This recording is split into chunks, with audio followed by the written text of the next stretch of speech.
You're here now in this moment, and soon you will not be anymore. With this in mind, I want to talk about what's really the key to self-improvement, to fixing any problem. And that is to not identify with your thoughts, with your emotions, and even with your actions. Be constantly in a subjective state driven by intention. Do you know how much will this bring into your life? If you run on autopilot, a conscious awareness, and be constantly aware and never be slipping through life, especially when you decide, you're going to be successful. First of all, you get the shield up, which is your priority in dealing with external events. What this means is that people will try to cast their problems on you. There will be problems facing you, especially when you take on responsibility. So what you have to do is not identify with those things. I know it's hard to do, and this is why many people identify themselves with their problems and they take it personally, and it's not ending too well for them. But I want you to be a bit open-minded about this. How can you not identify with what you do? How is that possible? It's really possible. You can take on responsibility, but never identify with anything, good or bad. How does it work? Your mind is wired for survival. Your subconscious mind gave birth to your unconscious awareness, and then your conscious awareness took place at the same time with your evolution with the outer part of the brain, with the neocortex. Now the question arises, how can one not identify themselves with their thoughts, with their actions, with everything they do? First of all, you're sleeping. You're living somebody else's life in your own body. Everything you do is learned.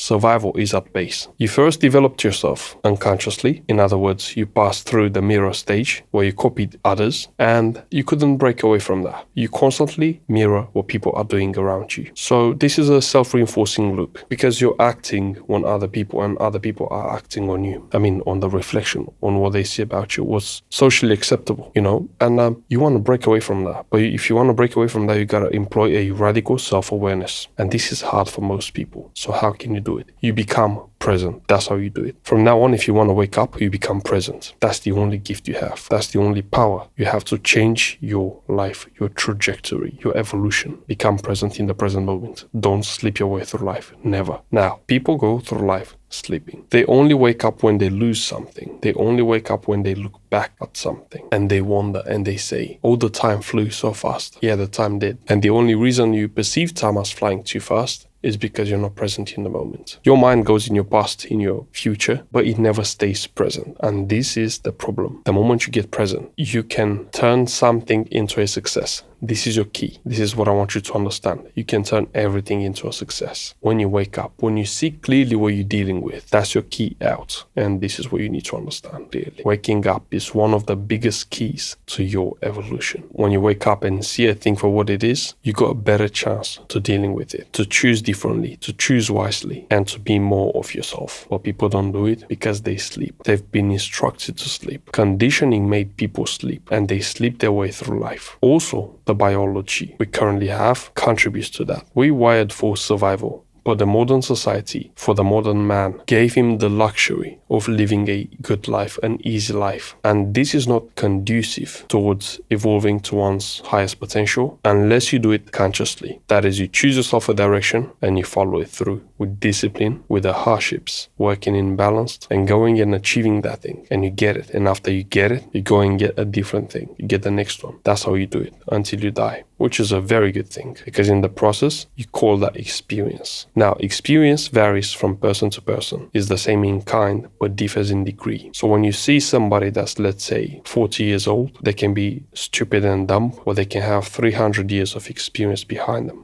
Making a reference to the historical Hannibal, the leader, somebody I envision as being strong and powerful. We get some character traits we can instill in ourselves. Even Alexander the Great, even all the leaders of modern day like Elon Musk and various presidents, we can get something. For instance, Lincoln. These guys are present. There is a power running through them. You can't get access to that power unless you put your mind aside on purpose. Don't listen to your mind. Listen to your soul. That's the best path forward. From now on, I want you to take this as a reference, as a note, and try practicing it as an exercise. I want you to start this experiment and see what you can come up with. See on your own what happens. So go through life, merge with everything you do, and be present in your own spirit. Have your spirit do the deeds through you, and see what kind of quality your actions will have. Your actions will be different the way you talk will be different. The way people see you will be different. The way you see yourself will be different. And the more you put power and efficiency in everything you do, just like Wallace D. Watson said, you become an unstoppable creative force capable of leading other people, and never back down from trouble. Let trouble be your friend. Never identify with it. Tying to the key of this video. You know your thoughts, you know your actions. Now you understand what we talk about. You are your spirit. How about that? I think it's a vastly, by far, a hugely different point than dreaming your way through life, but being present and acting logically with as low as possible of interference from your emotions. Your emotions are very good when you program your mind in the delta and theta brainwaves, but other than that, they're just your guiding systems. So stay with that for a moment and understand what I'm saying here. Because if you live your life through your spirit, this is conducive to growth, to your mind being opened to self-mastery, to understanding oneself, to looking at yourself for who you are. From this position, nothing will scare you. You will be unstoppable. You will be quiet. You will be hyper calm, if I can say that, like all the leaders, unless something really drastic happens. That's when you will take a different action. But we're not talking about that now.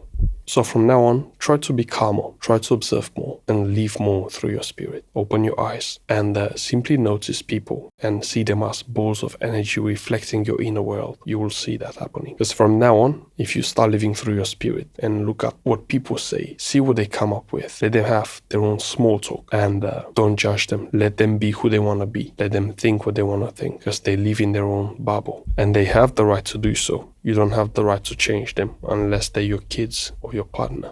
That's it, where they really depend on you. And so what's this whole thing? Is he really good to be awake and see reality for what it is? Or is it better to sleep your way through life? Both are good. You can't judge somebody who's sleeping their way through life. You can only judge yourself. And here is the point. Don't be harsh on yourself. Don't be harsh on others. Just observe and really discern for yourself what's good, what's bad. Right, the video is done. Thank you for watching and I'll see you in the next one. Bye.